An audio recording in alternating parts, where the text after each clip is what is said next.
If I was given the task to name the most iconic location in the entire GTA universe, Grove Street would be amongst my most likely answers. Not only has the street been included in 2 different iconic GTA titles, the street has single-handedly illustrated the legacy of South Los Santos street life. However, despite the fact that Grove Street was the epicenter for the families back in GTA San Andreas, in GTA 5 the street has come to be entirely controlled by their archenemy, the Ballas. All of this raises 1,000 different questions. Why does the street look so different in GTA 5 than we were used to in GTA San Andreas? What exactly led to the families losing their most beloved street to their main rivals? How exactly are the events of GTA San Andreas and GTA 5 connected if they are in theory in 2 completely different universes? What the actual fuck is going on with this street? I am sure that you guys have also thought about it, and now, as I have made my own research in this multi-universal topic, I am quite confident that we have finally, after all those years, managed to come to an actual conclusion. So, without further ado, this is what really happened to Grove Street. Before we even get on with the legacy of Grove Street in GTA San Andreas, I first want to address the street's existence in GTA 5. In GTA 5 Los Santos, Grove Street is a dead-end street in Davis, South LS. From the very first day that GTA 5 was released, the street has completely and entirely been the home turf of Ballas. It is not really a major location in GTA 5 storyline, as there is only one mission which involves us going there. However, as many of you already know, the street becomes a talking point twice while playing as Franklin. Firstly, between him and Jimmy. Yo, so let me ask you something, F-Dog. Man, it's Franklin. What? Are you Grove Street? Is Grove Street like a myth? Man, that's some old school shit. Hell no, it's not a myth. But times have changed, homie. I'm family. I guess like they was. But things is different now, homie. Ain't like the early 90s no more. So no, you ain't living out some suburban gangbanging fantasy shit with me. And the second time between him and Lamar. Hey, you know Grove Street used to be family hood. Grove Street family? Man, long time ago. Man, what happened to them dudes? Shit, I don't know. Could be dead. Shit, or could be CEOs by now. Or probably living in some suburb somewhere driving SUVs and shit, you know, soccer moms and shit, coaching little league football team. Yeah, the suburban flight, huh? Probably so. That's gonna be me and you one day, dawg. If we lucky, man. Shit, at the moment, it looks like we gonna end up the other direction. And here is where we run into our first and major contradiction with this entire Grove Street topic. From the conversations, it's obvious that the OGs, the early 90s, the Grove Street myth, it all refers to the GTA San Andreas action. But now one might ask that how is it possible? After all, we are talking about a completely different universe. A universe where not only the city of Los Santos looked so different, but where the entire gang life was built up very differently. I do have to say that I myself also share these same concerns. But having been invested in GTA lores and universes, I have noticed a certain pattern. Throughout the lifetime of the HD universe, Rockstar has time and time again proved that they hold a special inter-universal place in their hearts for CJ, the Grove Street, and the overall Los Santos street life. What I mean by this is just take a look at the amount of times CJ and or the Grove Street families have been mentioned in the HD universe. CJ in a commercial in Liberty City, CJ named toothpaste in Franklin's house, a book with CJ on it in Lester's house, a line mentioning OG Johnson by an NPC. You know OG Johnson is gutter as a motherfucker. Whatever you say. Not to mention the clips from earlier. For some reason, the gang life that originated from GTA San Andreas has been made an exception by Rockstar, for which the laws of the game universes don't really seem to apply, making them kind of an inter-universal part of the entire GTA world. Some have tried explaining it by just saying that both the HD universe and the 3D universe just share a small part of their gang history, just like they share their city names, car models and fast food chains. Others say that the universes shouldn't have even been separated at the first place. In reality, Rockstar just did an absolutely shit job with separating the 3D and HD universe, so we kind of just have to live with it.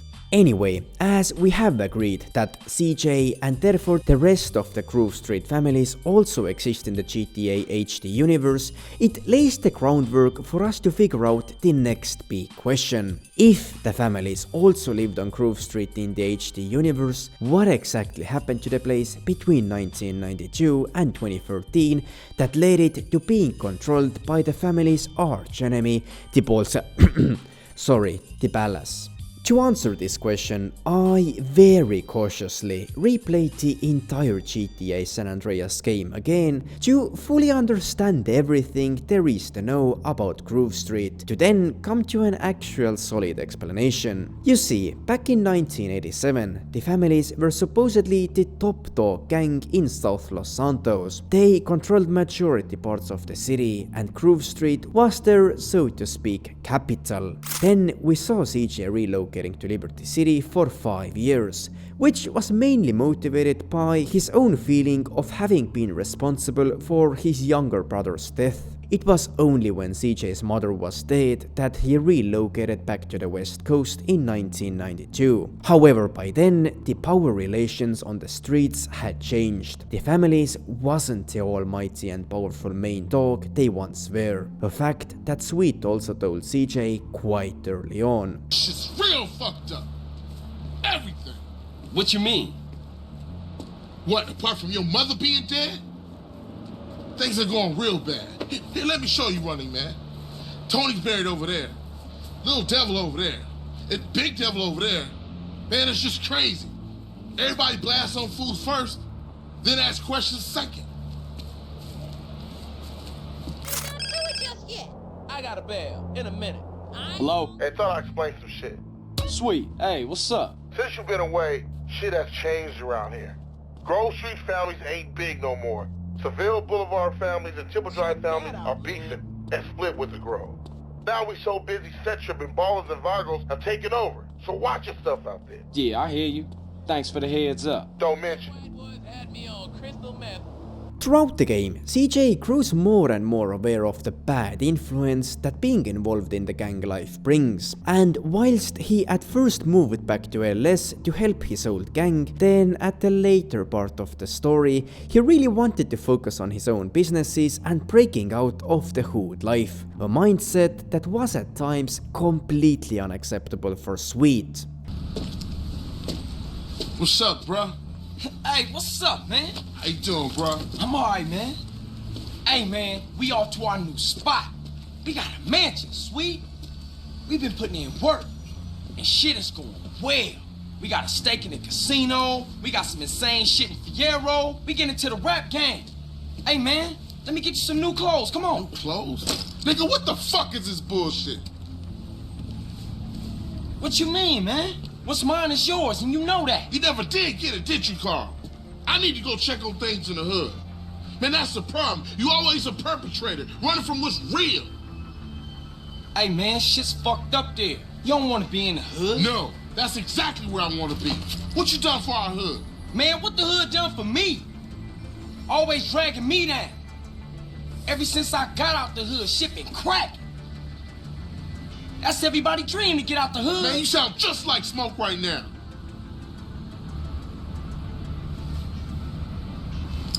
Alright, man.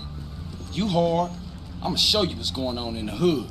The end of GTA San Andreas didn't really give us many clues of what might have happened to CJ and the rest of the family's members for that matter. It was only during the launch of GTA 4 that we got a first hint about CJ, a picture that included the text "Rest in peace CJ."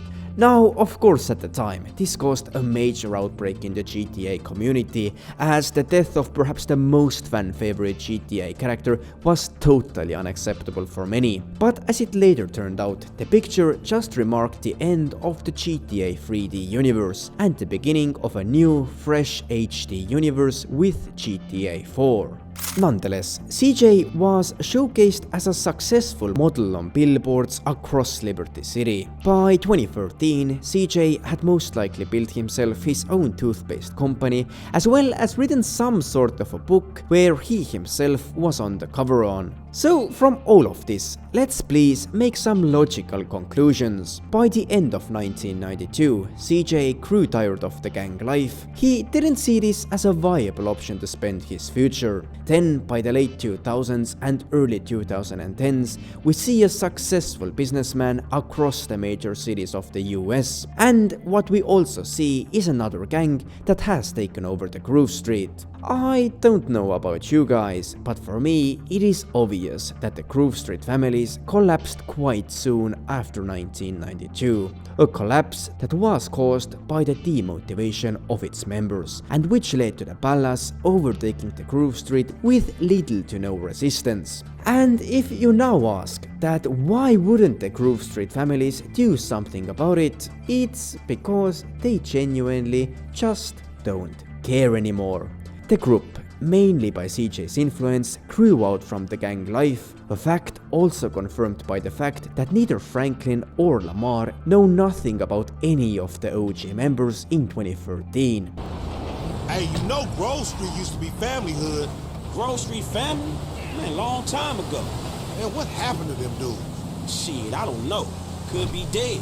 Shit, or could be CEOs by now. Or probably living in some suburb somewhere driving SUVs and shit, you know, soccer moms and shit, coaching little league football team.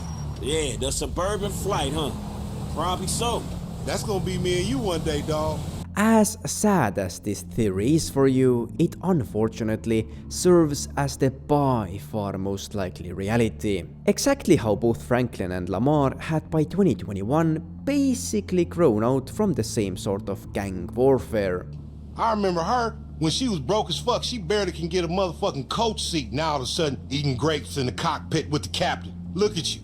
And you, I ain't even finna go in on your dog ass cause you know what's happening, but I ain't tripping. Cause now it's LD's turn to come up. How's that for a sample?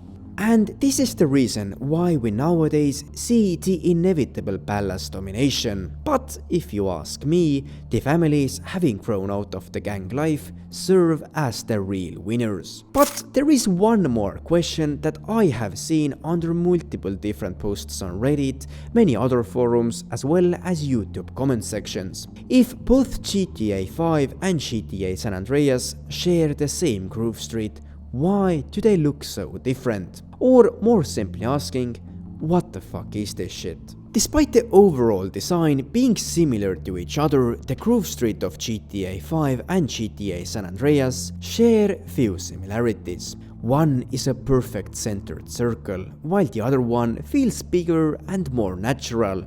Neither do the streets share the same or even sort of similar houses. The reality besides this situation is, despite the game sharing the same history in terms of the gang activity, then the infrastructure of both universes is just completely different. Very much like the Los Santos of GTA 5 and the Los Santos of GTA San Andreas also look extremely different. We have to keep in mind that after all, the sharing of the same gangs and names is about as far as the universes go. Everything else is completely unique to both universes' own reality, and that's why we also see two rather different versions of a street that at first glance seem to share the same planning. But anyway, that is it for the Grove Street documentary. If you have anything to add yourself, make sure to do this in the comments down below. Thank you for watching, and I'll see you guys in the next video.